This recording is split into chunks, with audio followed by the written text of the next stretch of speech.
Our guest today is a former construction executive who has completed over $2 billion worth of contracts with Hazen and Sawyer. He is also the vice president of Nautilus Consulting and COO of Eldar Contracting and Eldar Electric. Marshall Wilkinson is also a real estate developer, investor, construction consultant, as well as a sales and negotiation coach. Marshall has been featured in Business Insider, Yahoo Finance, and is the co-host of Risk On, a live daily show about the markets and investing, which can be found daily at 4:05 Eastern on the Cheddar Network, YouTube, and iHeartRadio. I am a big fan of this guy. I can't wait to have a conversation with him. Marshall, been looking forward to this one. Welcome to the Run GPG podcast. Thank you, David. Appreciate it, man. Really looking forward to it as well. I'm glad we were able to make it happen. 100%. Yeah. A lot of our guests, or all of our guests really, they have unique stories and perspectives. What's interesting about you is that it's only recently become popular on social media. I'm sure you'd agree with that. Yeah. And you're really starting to grow an audience, even though you've been successful for a very long time. But you are someone who's as authentic as they come, the real deal. And I think that's why people are paying close attention to you. So I'm excited to get your perspective on, sales, negotiation, business building, the markets, and crypto, and a lot more. But first, I really want our listeners to hear the Marshall Wilkinson story. I'm not sure how many of our listeners and subscribers know you. So for those tuning in today for the first time and are being introduced to you, who is Marshall Wilkinson? Where are you from? And where did you grow up? Okay, well, Marshall Wilkinson's a guy from Long Island, New York. I grew up on Long Island, middle class, been in construction my whole life. My father's been in the business. It's a family business, so that construction culture is the culture that I grew up in, like many Long Island kids. And then I went off to school in Boston. I did some other stuff until around 25 years old. My father let me into the business, and then I got into the business and took it from there. But I'm just a New York guy doing business every day, kicking ass and taking names. I like it. As we mentioned in your bio there, you were in the construction business. You were selling contracts, $2 billion worth, right? You actually took that construction company to $100 million and dominated the New York City construction scene, which is one of the toughest places in the world to do that. But before I ask you about that specifically, you're someone who really cut his teeth in the early years in raw sales, right? Cold calling, pounding the pavement, paying your dues. So let's talk first of all about sales training and sales skills specifically. You've become incredibly popular as a sales coach, somewhat of a mentor to young entrepreneurs with your show and your lives. People are really paying attention to that part of your brand, I think. And I've said this before on the show. I think that raw sales skills will be even more important in a post-pandemic world, especially in our industry, which is real estate, because I think people are less likely to part with their money on large purchases unless they know, like, and trust you. So I want to get into this conversation by asking the question, is the art of sales and deal closing a lost skill or art to some degree? No, it's not. It's definitely an art, but I don't think it is lost. There are plenty of great deal makers and salespeople out there. I think the art that is being lost is the art of cold calling. I could see that diminishing, but the art of selling and deal making is still extremely robust. But only certain people know how to paint the perfect picture. You know what I mean? Yeah. The reason why I ask that is, we see a lot of millennials getting into the sales profession, the real estate industry, and some of them like to invent robots, to do the work for them, the follow-ups and things like that. Nothing replaces the phone. We always say that nothing replaces the phone ever. So when you began your career, you really had to prove yourself by making those sales calls, as mentioned, cold calling, prospecting. Do you know how many calls you made over the years? Like, could you put an estimate on it? And how did you perfect the cold call? Okay, well, I'm still married to the phone now. I don't know about I've never used a robot. I didn't even know that was available. That sounds crazy to me, though. You have to have the human connection. Nothing beats the phone. I have to get on the phone with you and talk with you, make the connection in order for anything to happen. But I've probably made 10,000 calls, if not more. I mean, I used to make, in the beginning of my career, cold calling, we had to make 400 dials a day. I mean, in today's standard, this is the late 90s. In today's standard, if I asked a guy to make 400 calls today, he'd be like, that's impossible. No way. 75 is a full day for me. And we used to have to burn through 400. So it was, just pounding the phones back in the 90s, if you remember that era. That's how I built my business. The entire business, my book that I bought, that I built at Nautilus, was all on the phone. I just called every contractor in the tri-state area and introduced myself and tried to get in front of them to tell them how I could help them. And that without the phone, that'd be impossible. But I'd say probably 10,000 calls. So you got some experience. Why is the phone the great equalizer? In the beginning, you're trying to be something that you aren't necessarily at that time, right? So when you're a young guy, you don't know anybody, you have no connections, but you know you can help somebody and you can commit and give them all your energy. The phone allows you to become the person that you really want to be that you might not currently be. That's what makes it the great equalizer. The second I pick this phone up, I'm the strongest CEO in America. You can't tell me I'm not. And I have a shot with you every time I pick up this phone to make an impression.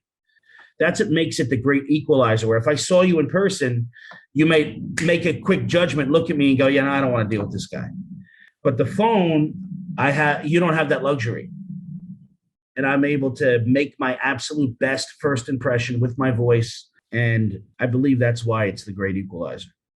Very interesting. Now, you touched on it. You talked about tonality, but what are some things that a salesperson, a sales professional needs to pay attention to, or what should they focus on when making sales calls and prospecting on the phone? So I think this is probably where I'm going to differ from a lot of people in traditional sales, because I didn't really read the sales books. The market and my business taught me all the lessons that I needed to learn. The best piece of advice I could give to somebody who's in sales or who's starting, or even somebody who's seasoned, is to know who you are and carry yourself that way with a confidence, depending on what's congruent with who you are, David. So I'm a hammer looking for a nail. That is my personality. Day one, this is who I am. So understanding that that's who I am, this is how I carry myself, and I conduct business that way. So I think the first thing is to find out who you are and what type of style is going to be congruent with you. That's going to help you build confidence. I think confidence is the number one thing. And for me in the sales process, that piece of advice is finding out who you are and having the confidence of being a man and the person you are in order to deliver the service or the product that you promise that you can deliver. The most important thing is being a solid person. And they will feel, if you are authentic and solid, they'll feel that. That'll help your confidence because you're not playing a role. You are being who you are, and the rest will unfold. That's my advice. I believe that to the core. Yeah, I agree with that. Confidence is super powerful, in a sales setting. Absolutely. Is there anything that a sales professional should not do when making calls and prospecting? Yes, definitely. Do not be disrespectful to people. I know that I skirt the edge of that because I'm a straight shooting guy where I might offend people, but I'll never disrespect a person. Never disrespect someone, and don't lie. Like if you disrespect the guy and he catches that you're lying to him, it's over for you, man. Mm-hmm. Those are the two things I'd say as a salesperson to never do. Fantastic advice. Yeah. Right? Don't lie. So that's good. There's different stages to selling, right? We know there's the presentation, negotiation, closing, but in particular, you've become known for your negotiation skills with good, for good reason. Why are you considered I call it the sensei of negotiation? I appreciate that. Well, it's because I've codified it. I've broken down a process and a sequence of operations in an effort to replicate negotiation so I can have the success that was required in our business. So I forced myself to figure out what is the best path and sequence of strategies to tie together in order to have successful negotiations. Because in my business, if I do one good deal, it's not enough. Every deal I do has got to be good. And so I think I'm probably one of the only guys who's actually broken down a very complex negotiation process into a series of steps, chunked them together, and have been able to teach people that. Yeah. And you wrote a playbook on it, correct? I did, yeah. Yeah. So you did codify it. Can you explain the concept of the ice cream man?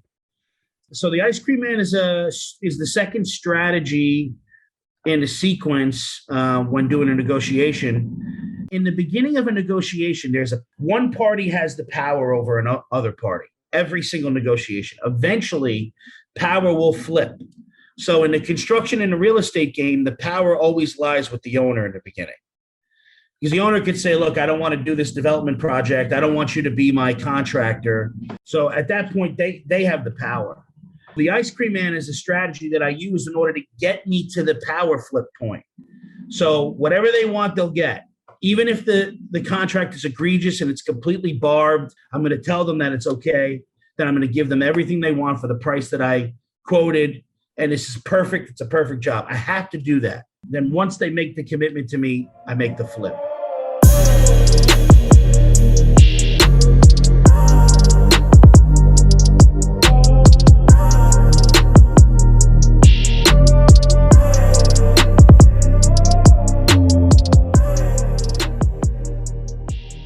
So that's the ice cream man. That's the ice cream man. Be all things all people.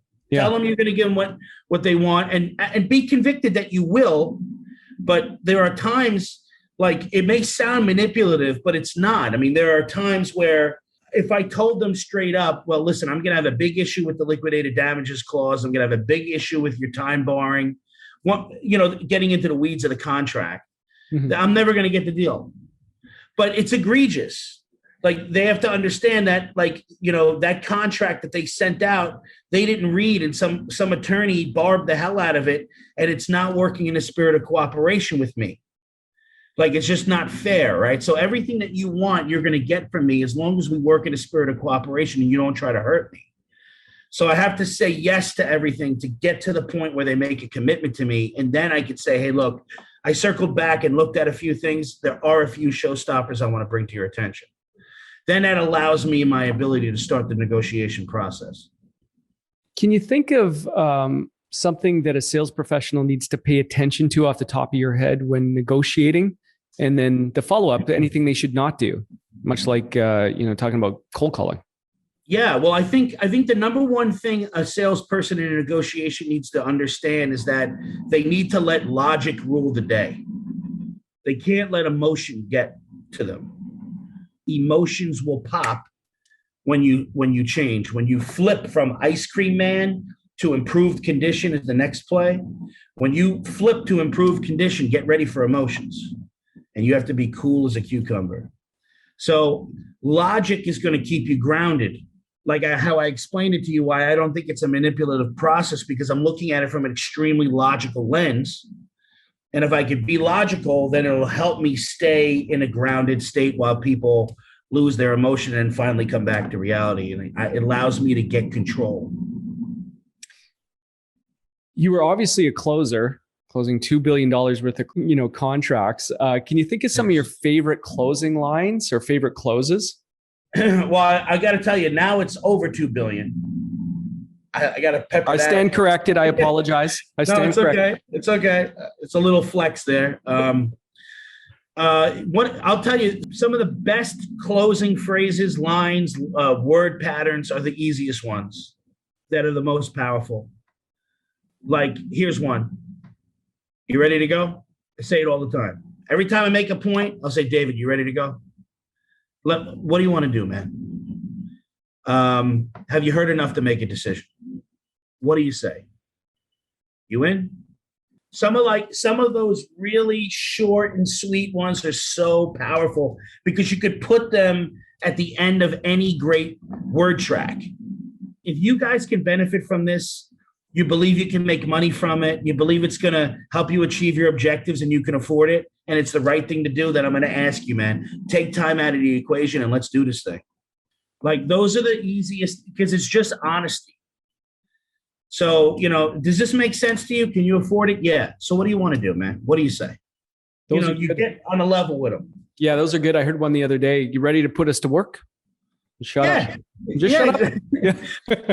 Exactly. Just shut up. Just shut up. So I do want to ask you about Eldar specifically. That's the company you took to $100 million in the construction world of New York City. Yeah, I've man. heard you say this, that it was a methodical process to do that. So how did you do that? How were you able to dominate the New York City construction scene? And what makes it the hardest market in the world to do that in? Well, the way we were able to do it is we had a great team. It wasn't just me, but you have to have players in roles. It came together where I had a very crucial and pivotal role in spearheading that charge, leading from the front. But I did have a great support staff. I had great estimators, great project managers. So the team was right. But if you can't get the deal, what's it matter, right? Yeah. So we were extremely methodical in how we were going to scale. We knew that we had the confidence that we can go head to head with any of the big players in New York intellectually, that we had the horsepower in order to do it and not lose our shirt. Because you got to remember, the construction game, the construction itself, David, is tertiary. So you want the best, absolute best labor and the most skilled guys in the world. When we made that transition, we recognized, okay, well, now we're union, so we can play in the public game, public contracts, governmental contracts. And we have the horsepower. We believed we had an esprit de corps that we could compete with the big boys and beat them up here. Because once we recognized that, and we knew that the construction itself was just going to get done by union guys, we recognized creating a management company of project managers, project executives, and C-suite guys like myself to really grab the reins and push this thing forward in a traditional corporate type of sense, like a sales organization would, that we would prosper. And that's what we did. Interesting. Okay, that's really cool to hear. It's something that I wondered, but the importance of having a good team, right, and working cohesively, like as a unit, right? Yes. I think that's super important. You can only get to the next level if you do have a good team. It's going to be more than one person.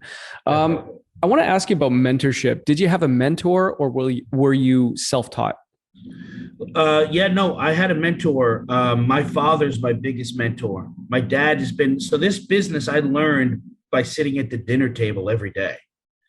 I grew up in the 80s and 90s. So, we sat at a table for dinner every day, like a family, like every day. So kind of like old school. And that's all I heard every day was dealing with contractors, construction managers, how to build jobs. I mean, I've heard, I like when I was 18 years old, I knew everything about construction management and construction, right? He was a huge mentor to me. He's a very old school guy. He's a very tough guy. He's like a Trump character, he's a New York guy, but he's a guy that time has left behind. And, so he was a big man. He's still a huge mentor to me, and he's my best friend. But also, I must say, everybody's my mentor. In my business, it's a male-dominated business, that world.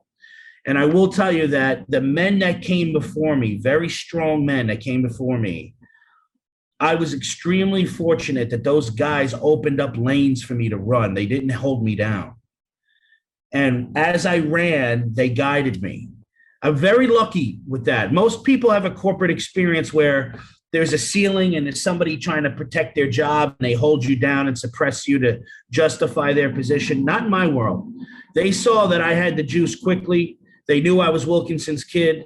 They knew I had firepower and I was getting after it. Then they said, okay, look, I'll go ahead and let you run, Why is it important for young entrepreneurs and sales professionals to pay attention to or look for mentorship?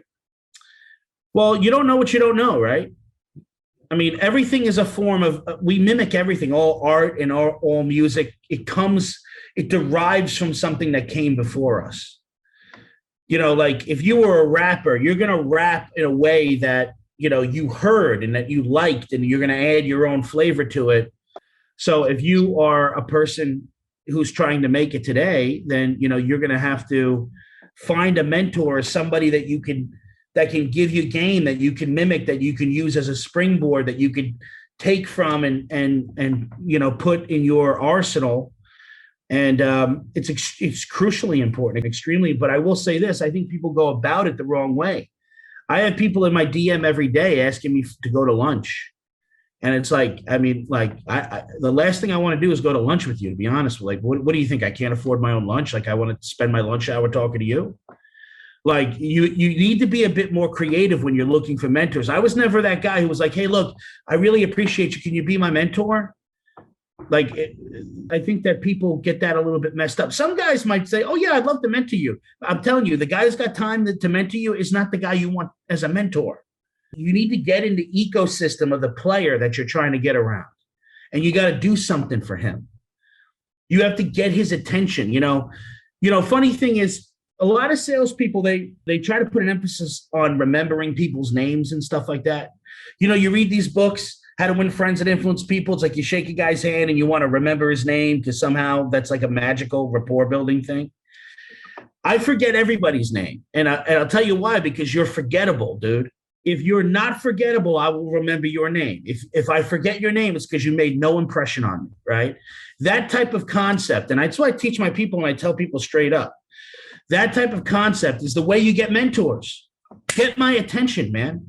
If you get my attention, you can get in my ecosystem, then I will give you my time. Dude, doing that is going to compress your timeline so far greater than anything else would. So it's worth your effort. Show me you got game. That's how you get a mentor, man. That's fantastic advice. I think everybody should pay attention to that. So listen, that kind of paints a picture of, where you came from, where you are. Now you're someone who's become the go-to for your opinion on market conditions, trends, and especially crypto. You co-host a fantastic show called Risk On that talks about all of that. So I want to ask you about what we've seen. First of all, with the real estate market across the globe in 2021, it's been incredibly robust as a seller's market, especially in North America. We've seen some panic buying. What are your broad stroke thoughts on what we've seen so far, why we've seen it, and further to that, will it continue? So let's bifurcate this. We'll talk crypto and we'll talk real estate, right? Yeah. So let's first of all talk about real estate. So why, what's happened in 2021, coming out of the pandemic, it was crazy. Like we didn't see this coming. No, we definitely didn't, but we're taking advantage of it. That's for sure. Mm-hmm. Well, what happened in the States is that we had a massive migration. I mean, we witnessed the first time, I would think, probably since the settlers went west, of a mass migration. And it's a migration not only geographically of people, but it's also an intellectual and a political migration that occurred in this country. Political ideologies, people with a certain philosophy left certain areas and went to other areas. That's a fact. The real estate market, and as we know it, has never experienced anything like that since the settlers went out west and put a flag in the ground. So I think what happened here, nobody could have ever predicted. And it's kind of a perfect storm because this migration occurred mainly from the north to the south in this country, in the United States. Okay. And in that area, obviously the asset price is going to increase due to supply and demand. They came with money, but they also came during a time when money was being sucked out of the marketplace, or private money was sucked out of the marketplace and then infused with public money. So it was this bizarre state of affairs that was occurring, in a supply chain breakdown, which prevented new home construction from being as robust as it was needed in that area, in those areas, specifically the Sun Belt, which made for just skyrocketing and catapulting asset prices. So it's a perfect storm, but it's based on a migration of humans in the United States. Yeah, it's crazy, man. Like we were predicting something else coming out of this, So yes. Very, very interesting. And we know that, the stimulus packages, money printing, it's been out of control in recent years. And you're someone who's invested in a number of different assets. What are you doing to protect yourself when the party stops, or it's that come to Jesus on all of this, right? Like when it's time to pay that debt, any advice there, or what are you thinking? Yeah. So here's my advice. I'm a macro investor. I use a macro outlook on everything. So I believe that because that's my philosophy and my ethos, is I want to be in control of my own destiny. In order to do that, or be congruent with that, I find asset classes and investment vehicles that are congruent with that philosophy. Real estate is one of them. Ownership of an asset is always going to be, in my opinion, the best investment you can make. You can find alpha other places. You can trade stocks. You can bet on sports. Alpha can be found other places. But long-term macro, hard asset ownership that leads to freedom is going to be real estate. And the next piece, I think the greater piece, is actually crypto, and more specifically Bitcoin and Ethereum. To me, those asset classes represent freedom. Yeah, and I'm going to ask you specifically about crypto in a minute here, but I'd like to get your thoughts on inflation. I mean, that's a topic everybody's talking about, hyperinflation. Everybody's saying it's inevitable. Thoughts on inflation and where we're going? Very interesting conversation, inflation, because if you talked to me a few months ago, I would be an inflation bull. And I still am. We are currently experiencing inflation. We know that the CPI numbers are incorrect. Just go to the pump, go buy meat. I mean, meat's inflating, go buy lumber. I mean, everything is inflating. The justification is the supply chain breakdown vis-a-vis COVID. I think that that's probably true. Here's the issue with the inflation argument, though. I believe it's here. And I believe that we're going to enter a real estate super cycle, and it's going to be buttressed by inflated costs. But I'm not sure if the hyperinflation thing is going to happen. You have to watch the dollar. If you've watched recently, commodities have fell off a cliff, lumber has taken a dive, crypto has taken a dive, and it's because of the rising dollar. The dollar leads the way. And I believe as long as the dollar runs, you are not going to have inflation hedge investments also run. You're not going to have a dollar running and commodities running and gold running. You have a fall in the dollar, you have a rising gold. You have a fall in the dollar, you have a rise in commodities. Rarely do you see a spiking dollar and a spiking commodity run, right? So be very careful with this inflation argument. And if you see a continued dollar to spike, we're going to look at a deflationary environment. And another thing I want to say is that if the whole consensus is saying inflation, then I'd look somewhere else, because the mass in the herd is always wrong. Man, that is so true.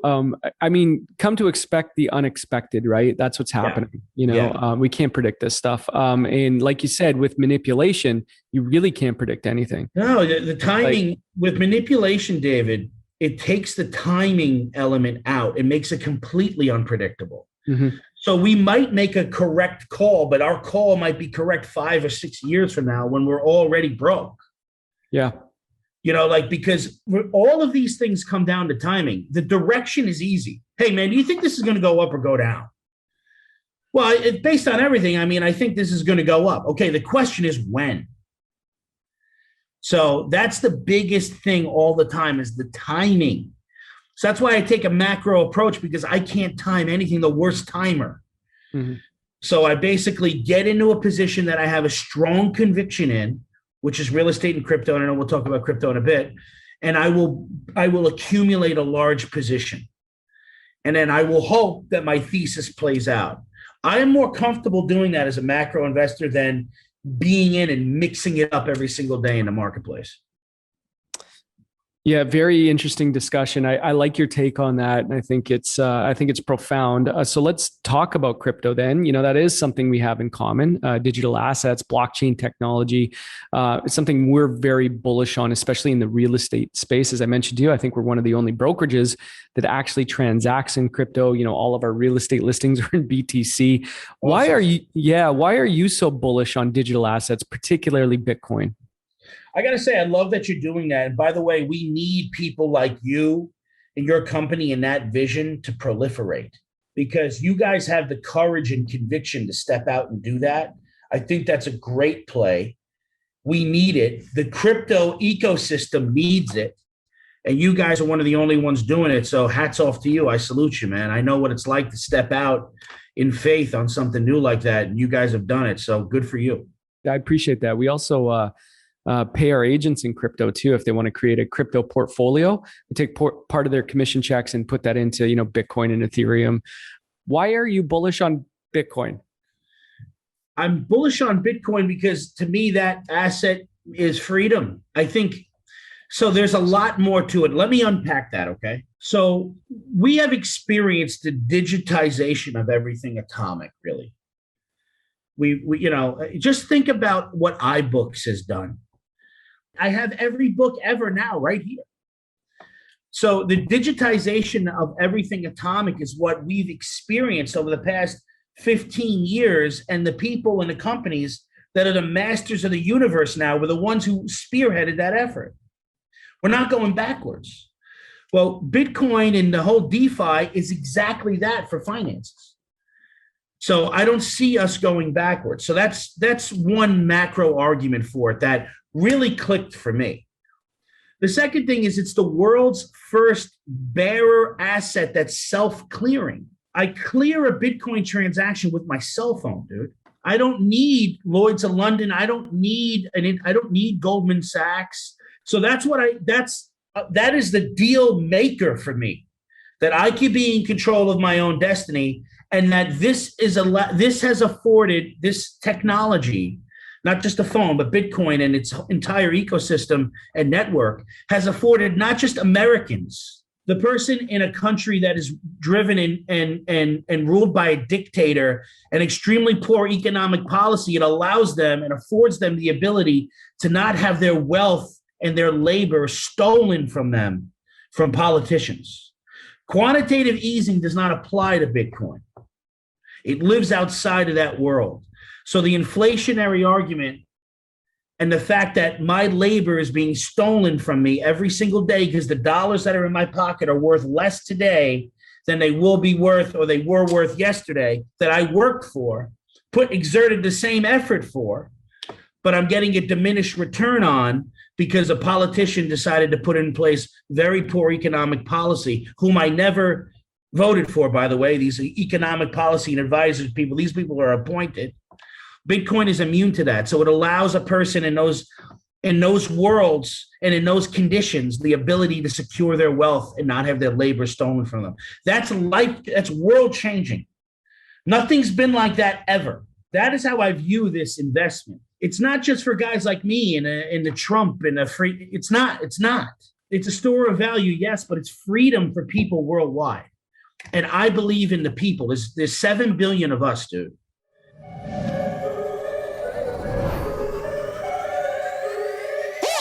Are you a new real estate agent or thinking about getting a real estate license? If so, you're going to want to ask about the Greater Property Group's Agent Scholarship Program.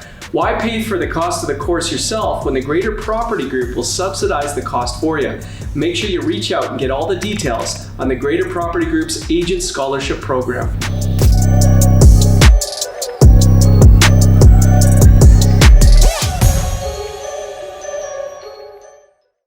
I've heard you say that Bitcoin is the world's greatest treasury reserve asset. Can you explain that?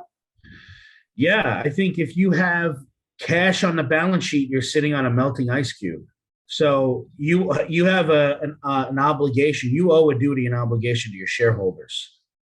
If you have cash on your balance sheet, you have to put it and deploy it. You need to put it in an asset. Listen, if they're expanding the money supply by 15% and inflation is 2%, you got a 13% real yield, you have a problem, a negative 13%. I mean, your money is going to be worth, if they continue to expand at the rate they've been expanding in 2020, which I don't think that they will, obviously, but if they continues an expansion at anywhere near that rate, in 5 to 8 years, your money's been halved. Just think about that. To me, Bitcoin is the best reserve asset. No question about it. I would put it in Bitcoin. It has the best alpha. It has been taking a hit lately, and I know everyone's going to say that and jump on that, but what you should recognize about Bitcoin is its full Lindy effect right now. It continues to take a beating and continues to come back, and that's a proof of its efficacy. It's like Rocky Balboa. I mean, the more you beat, it's like Nate Diaz. The more you beat this thing, the more it keeps coming back at you. It's like a monster. So the fact that it hasn't been killed yet is a proof to me that it just can't be killed because it's the people. So if you're looking for alpha and you're looking to put your money in a secure asset, I think that it's probably the best reserve asset out there, in my opinion. So buy the dip. Buy the dip. Buy the dip. Buy the dip. But put your corporate money to work. Don't sit in cash. Yep. That's good advice. Makes sense. Absolutely makes sense. What projects are you working on right now? Tell us about Risk On. Yeah, sure. So I co-host the show Risk On with Todd Alt and Jason Bartholomew. It's out in Las Vegas. Todd Alt is the chairman of DPW. It's a publicly traded company. Last week, he just had an IPO with his company, Alzheimer's Neuro. It's an Alzheimer's company. They're working on a cure for Alzheimer's, and that just went IPO. It's ticker symbol ALZN. And he co-hosts the show. And so I've partnered with him. We're scouring the U.S. for very particular real estate, and we are in acquisition mode. So the number one project I'm working on right now is trying to buy as much multifamily real estate as I can. Cool. Well, they all sound ambitious, those projects. Yeah, they're no joke. They certainly are, but we have the money. So, we're in a great position where we buy the asset first, and then we'll open it up to investors to kind of backfill it with retail money. We don't have to do a capital raise first before we acquire the asset. So we're in a good position. Do you have any downtime? What do you do for fun? You know what? This is a great question. I'm going to give your podcast the first big scoop. I've always said my work is my fun. Like, I don't need downtime, dude. I love what I do. People say if you do what you love, then it's not work. That's not true. I love doing this, and it is work, but I love doing work. So I'm not one of those guys that okay, 6:00, I turn it off. This is who I am. And I've been this way for a long time. And not to say that I don't have fun and I don't go out. I find myself to be a social guy, but during the week, I'm not one of those guys that goes out and goes to dinners and, networks and stuff like that. That's not me. You're never going to catch me at a place like that, talking to people, shaking hands and kissing babies. However, I have a beautiful woman in my life recently, and she has kind of broken that mold. So now I'm out. Tuesday night, I'm out at a dinner and I'm getting drinks and I'm doing stuff that I wouldn't have done. Like, on my entire come up, David, I've been like a Spartan. And now I'm kind of experiencing another facet of life that I haven't experienced in a very long time. So what do I enjoy doing? I like spending time with my girl, going out to dinner and enjoying some of the real humanity of things, if you know what I mean. That's a shocking revelation. A domesticated Marshall Wilkinson is a shocker. It's a shocker. It's a shocker, but good for you, brother. Glad to hear it. Thank you for letting us know. Hopefully all goes well. You got to, okay. On the daily, is there an app or a piece of technology that you cannot live without? Oh my God. What a question. Cannot live without my iPhone. Mm-hmm. Obviously, it keeps all of us connected. And I am an email freak and a phone freak, over apps. So I use Instagram, as you know, and I have a pretty robust thing going on Instagram. So I am using that regularly. But it's the plain old fashioned telephone, man. I am a guy who calls you. Mm-hmm. I'm your friend. It's like, okay, why is he calling? Why isn't he saying I'm that guy? So I would say not necessarily an app for productivity. I don't use an Evernote. I use Outlook. I keep things really old school. I do keep a pad with me, like a legal pad, and I run through them all. When I'm done, I'll get another one, and that's with me all the time. I write everything down. I do the same thing, actually. We live in tech. I run a whole company off, this, right? But I do. I carry the moleskin, man. I write everything down. It's weird. Hey, some things never change. Another question: any books you're reading currently, or any books you can recommend our listeners? We're avid readers. Well, that's it. That's great. The funny thing is, I'm not necessarily the biggest reader that people might think I am. Obviously in college I was, and I'm a smart, guy, but I'm not really a guy who sits down and reads. I'm not that guy. Mhm. But I will tell you some books that I have read that I think are fantastic. I think one of the best books, the book is magic to me, and is a language that needs to be spoken today, and concepts that need to be put out there, is the 10X Rule by Grant Cardone. I thought that book was amazing. Like, there are so many great books out there about strategy, et cetera, but the 10X Rule for me was just a kick in the butt. Like, you can take this thing up a notch, Marsh, and you need to. And that's kind of what I got from it. I think that book is great. Related to sales, though, I will say that the Closer Survival Guide is a book written by Cardone. That's also a fantastic book. Every salesperson needs that book in their arsenal. Mm-hmm. Aside from that, no, I'm not reading anything. I'm just doing. There we go. Well, we got 2 recommendations, so that's okay. Yeah. Okay, 2 final questions. Actually, 3. Right. I got 3 final questions here. This one's going to really make you think, Marshall. If you could have dinner with any 3 people in history, past or present, who would they be and why? Oh my God. 3 is tough. Well, you can go, myself. Yeah, I would say, I'd say David, definitely. I'm a big fan of General George Patton. I kind of grew up with him as a role model, as my dad's role model. And I love that. I love his attitude and his strategy and tactic. I'd love to have dinner with a guy like that. I'd also love to have dinner with Genghis Khan. We just had the last interview we did, Genghis Khan. Oh, really? Yeah, they picked Genghis Khan. Yeah, it was Director X. Director X picked him. I would do it. I'd do Genghis Khan in a heartbeat, man. I love Genghis Khan. I mean, I love those type. I love those type of guys. Patton, Khan, Alexander. I love those type of. Listen, those guys had a view. Genghis Khan said, "Dude, I'm going to take over the world. Nothing's going to stop me. You're going to get down or lay down." You want to talk about alpha energy? We got guys afraid to pick up the phone, man.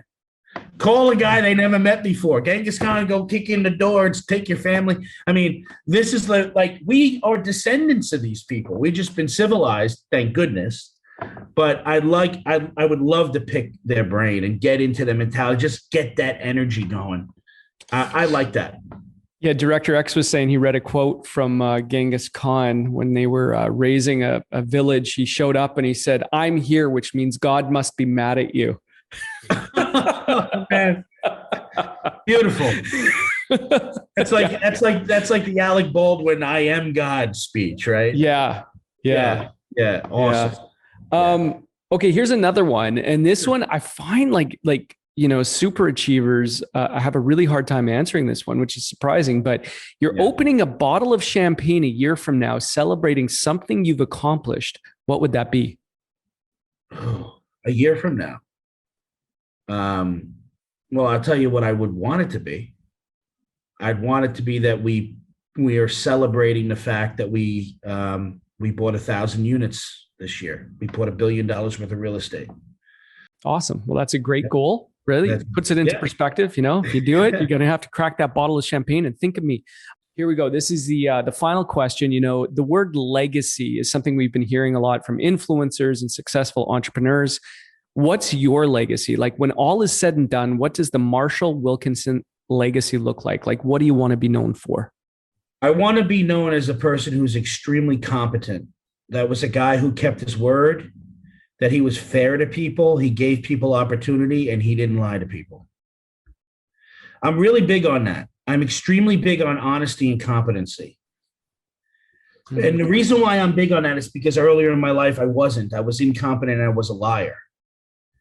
So, as a young man, you try to do business and you try to do sales, and you're manipulative, and you live in this exaggerated type of world. And I don't like that.